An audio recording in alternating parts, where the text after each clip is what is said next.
संकट तुझी साथ सोडत नाहीत. सर्व काही केलं तरी मार्ग सापडत नाही.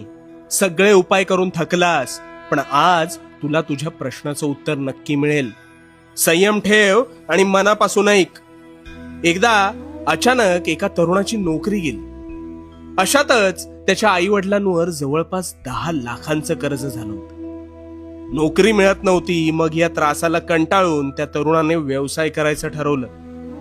आता अगदीच काही नाही म्हणून कमी भांडवलात त्याने सकाळचा नाश्ता द्यायला सुरुवात केली.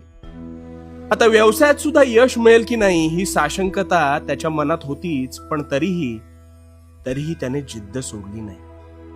सुरुवातीला अगदीच किरकोळ व्यवसाय व्हायचा, पण तो थांबला नाही. आता अशातच एका गरीब आजीने त्याच्याकडून एकदा पोहे खाल्ले आणि ते तिला प्रचंड आवडले.